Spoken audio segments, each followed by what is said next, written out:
Igitabo Kumenya Yesu ni byose. Igice cya 4. Ibitangaza ntibisobanurwa, birakirwa. Ese ni ukubera iki bikomeye gukunda Imana no mu gihe umuntu yamenye icyo yadukoreye?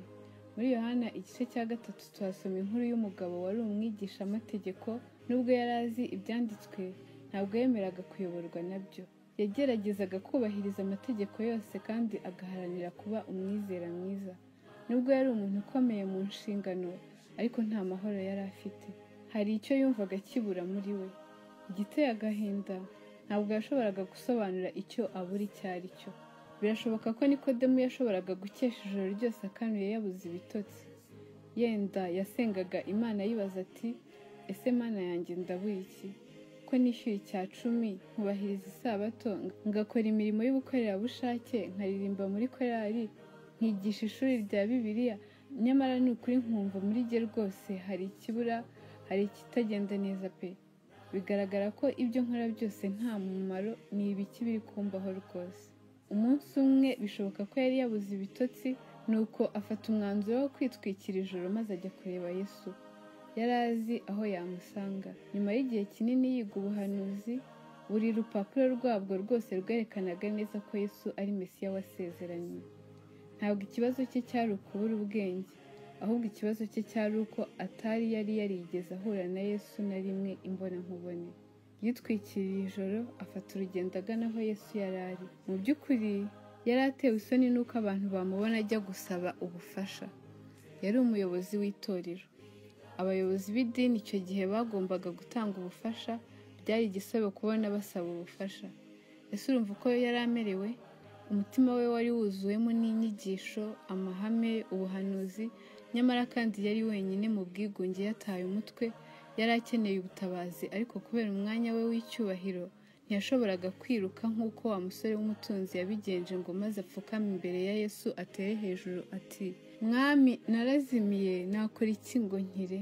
Ntabwo byari bikomereye Nikodemu kubona Yesu, kuko Yesu yari ku musozi wa Elayono n'amaboko arambuye kwakira umusanga wese.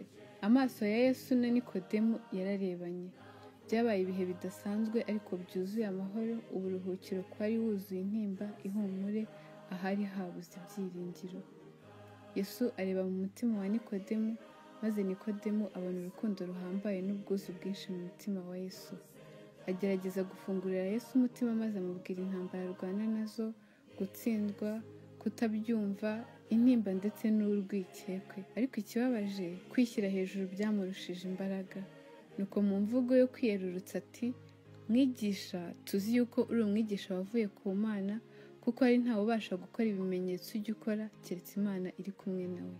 Yohana igice cya 3:2. Ntekereza ko yashakaga kuvuga ati, ndabizi ko uri umwigisha, nanjye nje nk'umwigisha mugenzi wawe, ndaje ngo tuganire. Reka turebe mu buhanuzi maze turebe aho buhuriye n'ibyo uvuga. Nuko Yesu akomeza kureba mu maso ha Nikodemu maze amusoma umukura amahoro. Yabonye ko Nikodemu atarakeneye ibijyanye n'ubuhanuzi, ibijyanye n'amahame cyangwa inyigisho z'amagambo usanga dushishikariye no kwiga, amasomo y'iby'iyobokamana, nyamara hari ibindi bikenewe kuruta ibyo. Yesu amaze kumwitegereza amubaza ati, Nikodemu, ugomba kubyarwa ubwa kabiri, ugomba guhinduka. Kugeza igihe uzaba utarabyarwa ubwa kabiri, ibyo wakora byose mu by'idini ntacyo bizakumarira. Nta gishobora gusimbura kubyarwa ubwa kabiri. Ubwo Nikodemu yabyumvaga, yabaye nk'ukubiswe n'inkuba, nuko abaza Yesu ati, ni gute umuntu mukuru yakongera kuvuka kandi akuze? Ese yabasha gusubira mu nda ya nyina kugira ngo yongere avuke? Yabishubije yigiza nkana nk'aho atabyumvise. N'akababaro kenshi mu maso, Yesu aramusubiza ati, wikwigiza nkana mwana wanjye, ndabizi ko wumva neza icyo mvuze. Ndi kuvuga guhinduka, iryo ni ryo tangiriro ry'ubuzima bwuje umunezero. Ukuri ni uko muri wowe huzuyemo ibitekerezo, amategeko n'amabwiriza, nyamara uhora uhangayitse kubera kutifuza kubivirira. Iri joro muhungu wanjye, ndashaka kuguhindura wese, nyamara wowe ntubishaka, ahubwo uragerageza kwihisha inyuma y'igikuta cyo kwiyemera no gushidikanya.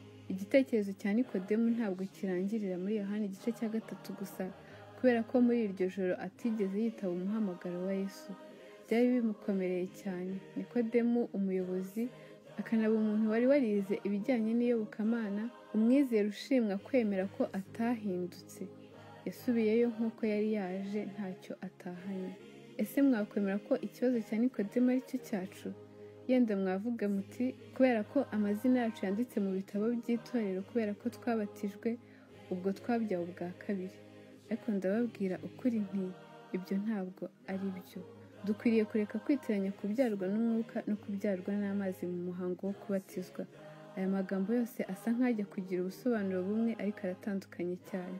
Kubyarwa n'umwuka bijyana n'umutima cyangwa ubugingo, naho kubyarwa n'amazi byo bijyana no gutekereza no gushyira mu gaciro.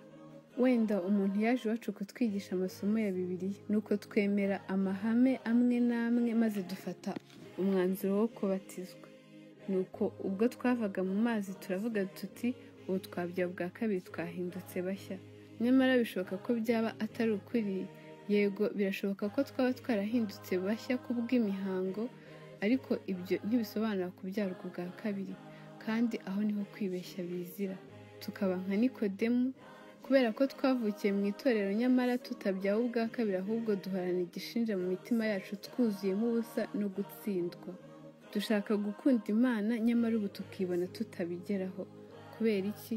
Kugira ngo rero twumve kubyarwa ubwa kabiri neza, turasabwa gusubira mu ngobyi ya Edeni tukareba ngo ni iki cyahabereye. Turahabona Adamu na Eva, ibyaremwe bishya. Aba babiri bari intungane rwose, badafite ubushake buberekeza ku cyaha, buzuye ubushobozi bwo kubaha Imana. Uyu muryango wari wishimye kandi unyuzwe mu kumvira. Kubaha no kumvira kuri bo byari biboroheye nko guhumeka. Ntabwo byabasabaga kubanza kugerageza. Kamere yabo yari itunganye. Ikibazo cyatangiye ubwo bacumuraga. Kuva ubwo batakaje kamere yabo itunganye maze bagira kamere idatunganye ku buryo bitabashobokera kubaha no kumvira, ahubwo ibogamiye ku kibi buri gihe kandi ihora ishaka kunezerwa mu nzira zipfuye. Icyo nicyo twita kamere y'icyaha. Ubu kubera kamere yamaze kwandura y'umuntu ntagishobora kumvira. Ubu noneho gucumura nibyo bisigaye bimworoheye nko guhumeka. Ikibabaje nuko iyo kamere y'icyaha yahise ihinduka umurage kuri buri kiremwa muntu cyose, ihererekanywa kuva ku gisekuru kimwe ujya ku kindi. Tuvukana iyi kamere ku buryo bitadushobokera kubaha amategeko y'Imana.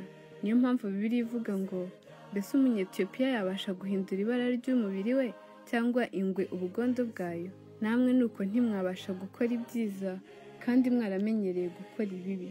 Yeremiya igice cya 13 umurongo wa 23. Umutima w'umuntu urusha ibintu byose gushukana, kandi ufite indwara ntiwizere gukira. Ninde ushobora kuwumenya ukuri?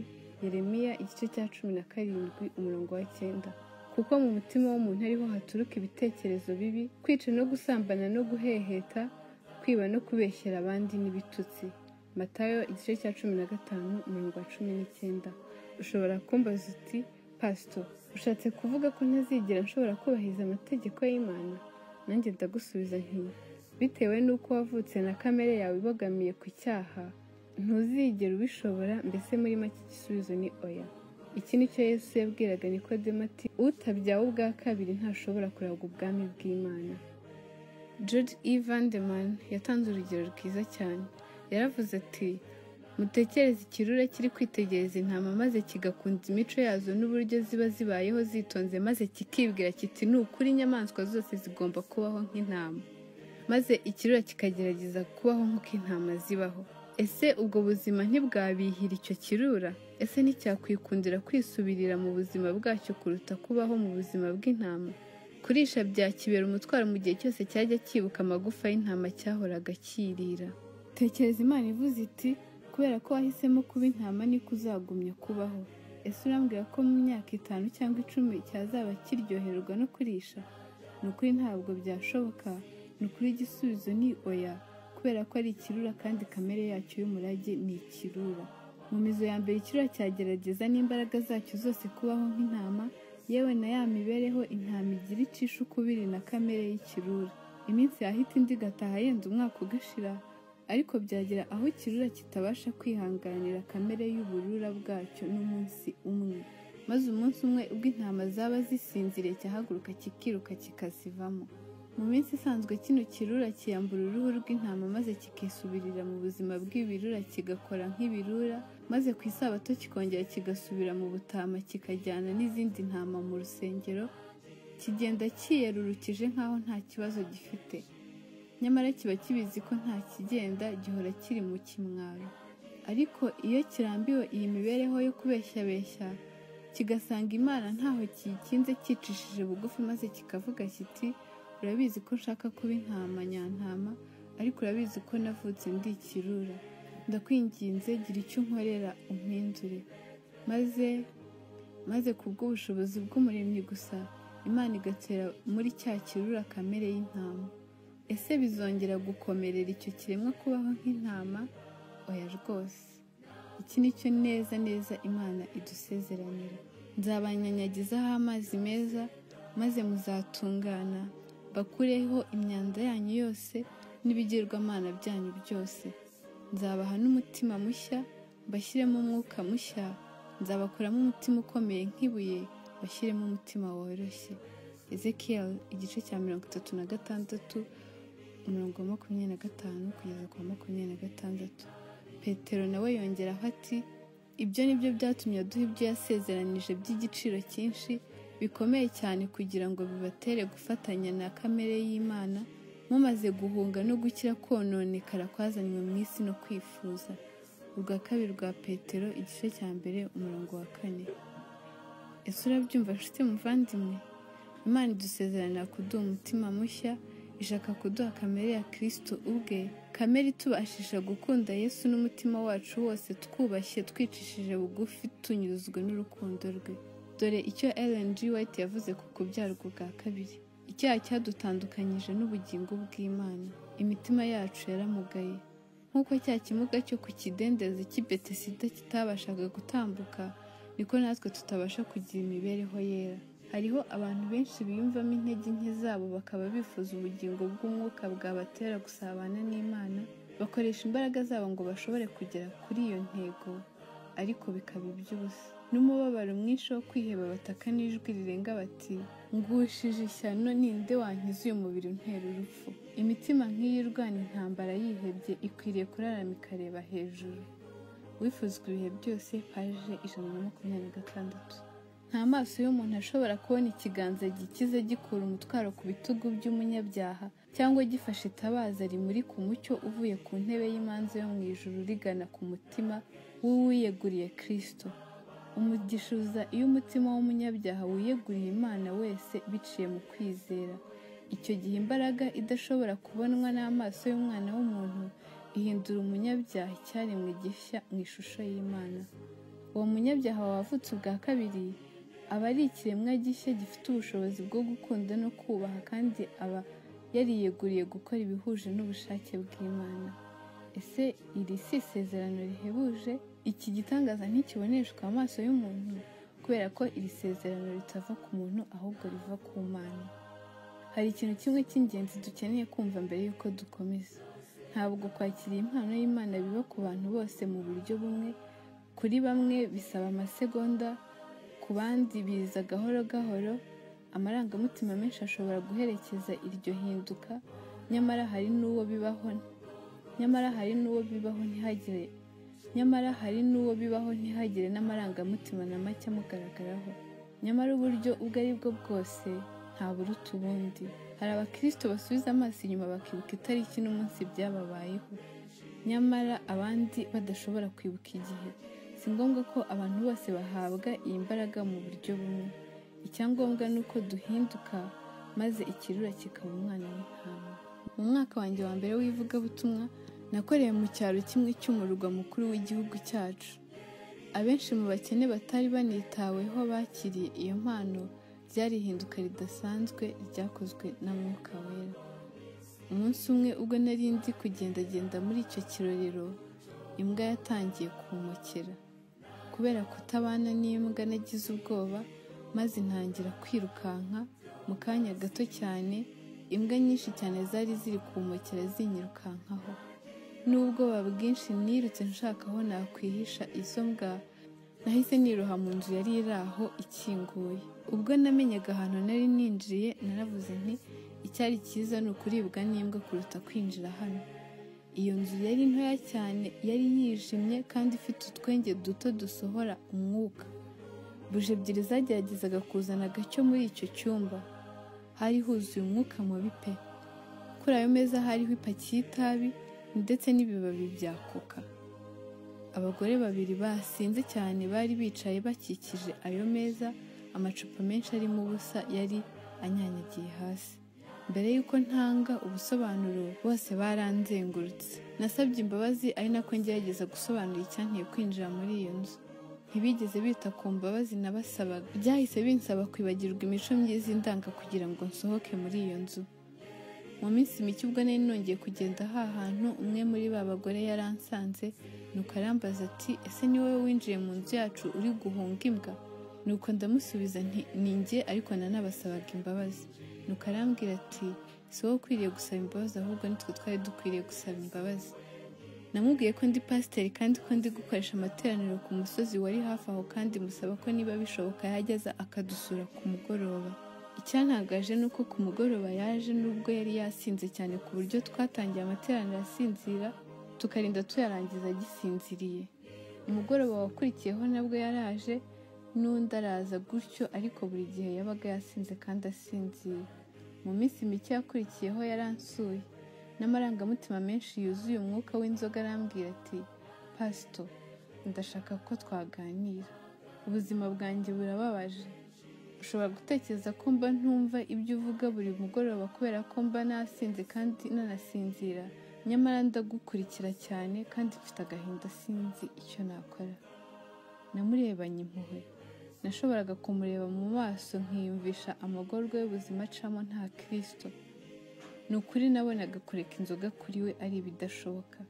Yarakomeje arambwira ati pasito, mfite umuryango mwiza cyane, umugabo w'umunyamurava n'inyangamugayo n'abana beza cyane. Ntabwo twari abakire cyane, ariko twari twifashije kugeza igihe nabereye ingaruzwamuheto y'ibiyobyabwenge.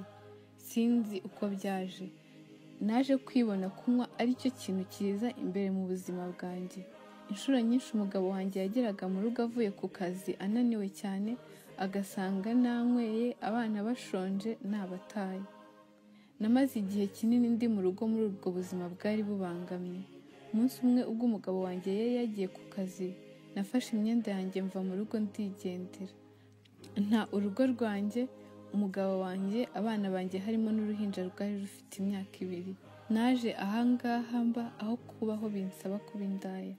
Birababaza cyane kubona ukuntu icyaha cyangiriza ubuzima n'ukuntu gituma umuntu akora ibirenze ibyo umuntu yakwiyumvisha. Nuko arakomeza arambwira ati muri ibi bihe byose nagiye nitabira amateraniro, numvise ubuzima bwanjye budakwiriye gukomeza iyi nzira, ngomba guhagarika kunywa. Iyo ntasinze nibuka abana banjye n'umugabo wanjye, agahinda kakanyica kugira ngo mbyibagize nkongera nkanywa. Ubuzima bwanjye bwarangiritse cyane.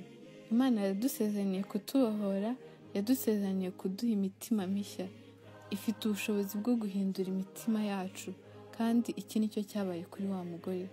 Kuva mu rwobo rw'ubwihebe n'ikimwaro, yateye hejuru atakira Imana ati data, hindura ubuzima bwanjye, hindura icyerekezo cy'ubuzima bwanjye, mbohora muri ubu bubata nk'umutima mushya. Nuko Imana yumva gusenga kwe.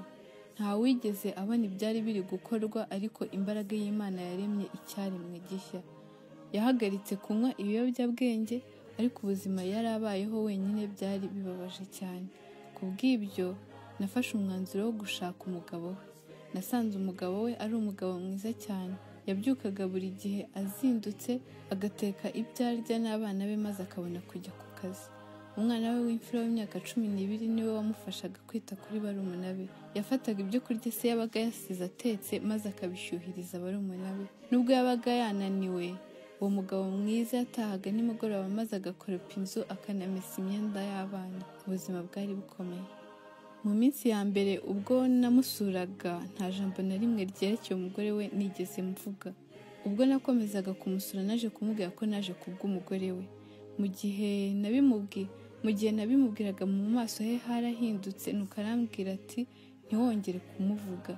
Yanyangirije ubuzima adasize n'ubw'abana. Mbese muri make yaratwishe, kuko kubaho ubu buzima birutwa no gupfa. uko iminsi yicumaga twaje kuba inshuti nziza. Namubwiye nti wa mugore wagutanye abana yarapfuye, uyu munsi n'undi mugore utakinywa inzoga ahubwo uwarababajwe n'ibibi yakoze. Ibidashobokera abantu Mwuka Wera arabishoboye. Mu mezi make yakurikiyeho yemeye guhura n'umugore we. Twateguye igihe. Muri iryo joro buke turi buhure nasenze Imana nyisaba kudukorera ikindi gitangaza, igakora ku mutima w'umugabo akakira umugore we bari baratandukanyijwe n'icyaha. Mu buzima hari ibihe tudashobora kwibagirwa. Muri iryo joro nize kimwe muri byo.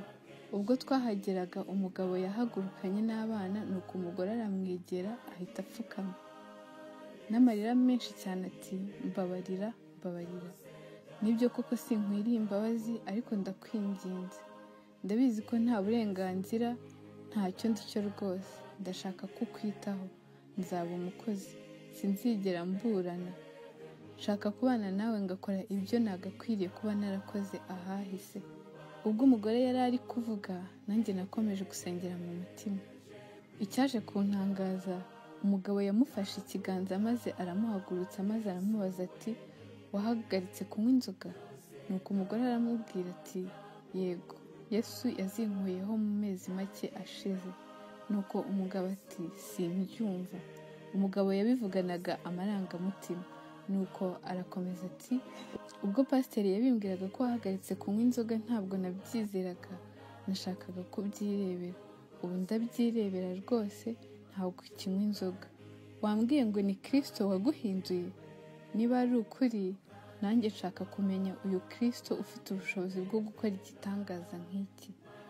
Muri ako kanya nahise mbahisha mu maso yanjye ngo batandeba ndira, maze nsohoka gahoro gahoro. Mu mezi yakurikiyeho naje kugira umugisha wo kubona wa mugabo n'umwana we mukuru ndetse n'umudamu we babatizwa. Ni gute Imana ihindura ikiremwamuntu? Simbyumva, ariko ndabizi ko Imana ibishoboye. Mu myaka myinshi ndi mu murimo, nabonye abantu benshi bahindutse. Abari barabaye intabwa, baratakarijwe icyizere na sosiyete, abagabo benshi n'abagore bari batakigira ibyiringiro. Ese niba Imana ifite ubushobozi bwo guhindura abameze gutya, twe ntishobora kuduhindura? Irabishoboye, ndi umugabo wo kubihamya. Ushobora kuvuga uti pasito, ntabwo njyewe meze nk'abo bantu bose uvuze. Ndabizi, ariko wari ukwiriye kwibwira ibyabaye kuri Nikodemu. Nta kure cyane Imana itakura umuntu. Yesu yaramubwiye ati ugomba kubyarwa ubwa kabiri. Ndashaka guhindura ubuzima bwawe. Shaka kuguha umutima mushya. Nikodemu wibeshyaga ko kumenya amahame y'ibyo kwizera bihwanye no guhinduka, yatashye amaramasa adahindutse. Mu myaka 3 yakurikiyeho yakomeje kuba umwizera ushimwa, nyamara nta mahoro byamuhesheje. Yakomezaga kumva muri we hari ikirura. Yitabiraga amateraniro yose, agakora imirimo yose nk'umuyobozi, ariko yakomezaga kumva muri we hari ikibura kandi yahoraga atishimye. Nyuma abatware b'Abayuda n'abatambyi bafashe Yesu bamujyana i Karuvari, aho abasirikare b'Abaroma baje kumubamba ku musaraba. Mu kivunge cy'abantu bari bashungereye Yesu abambwa, na Nikodemu yari abarimo.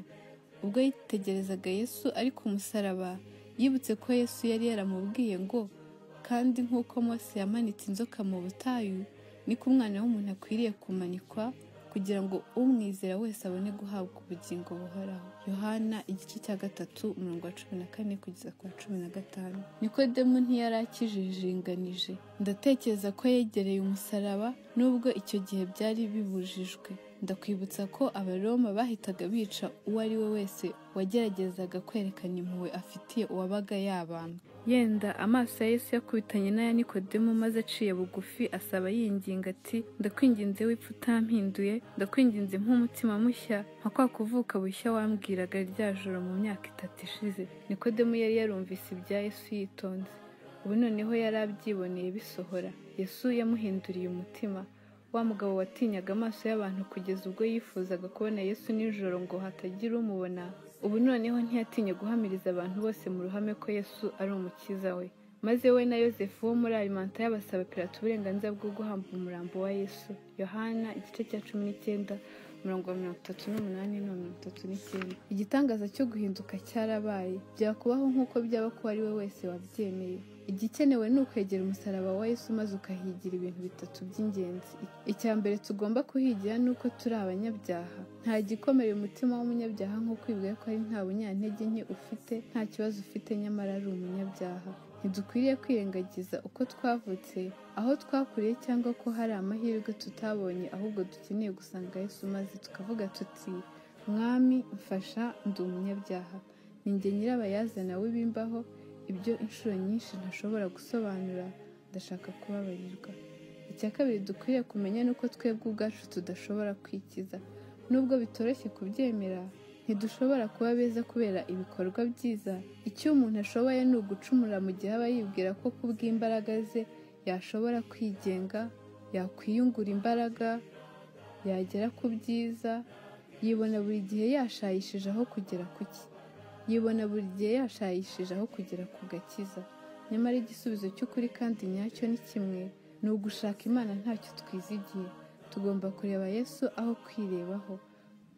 Buri wese akwiriye gusanga Yesu yicishije bugufi maze akamubwira ati, Mwami naragerageje ariko sinshobora, kamere yanjye iteka inyobora ku cyaha, ndakwinginze fasha. Icya gatatu, tugomba gufata ubutarekura uko kuri kuko Imana yaduhindura kandi ikadukiza. Yego nshuti yanjye, Imana irabishoboye. Tugomba kureba i Karuvari nka Nikodemu, dupfukamye munsi y'umusaraba maze dusaba Imana kuduhindurira icyerekezo cy'ubuzima kugira ngo iduhe kamere nshya.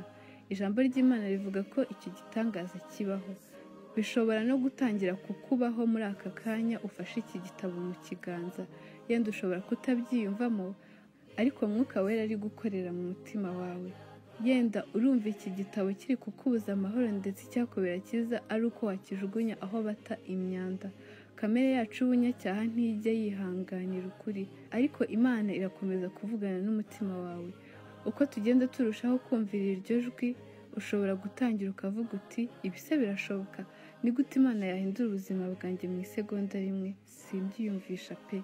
Iki gitangaza simbasha kugisobanura.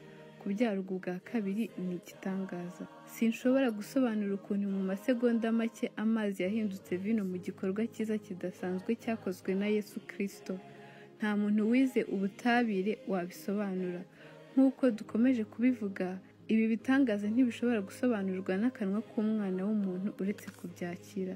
None se wambwira ukuntu wa mugabo wari waravutse ari impumyi mu isegonda rimwe akozweho na Yesu yahise areba? Nta muganga mu by'amaso wabitwumvisha pe. Nongere mbivuge, ibitangaza Imana ikora twe nk'abantu ntitwabasha kubyumva uretse kubyakira. Muri aka kanya Imana ishaka gukora igitangaza muri wowe, igitangaza cyo kuguhindura, igitangaza cyo kuvuka ubwa kabiri. Ndi gusenga, ubu ndi kwandika amagambo ya nyuma y'iki gice ngusabira. Reka nawe uvuge ushize amanga uti, Mwami ndabyizeye, igitangaza nigikorerwe muri njye, ndacyakiriye mu izina rya Yesu.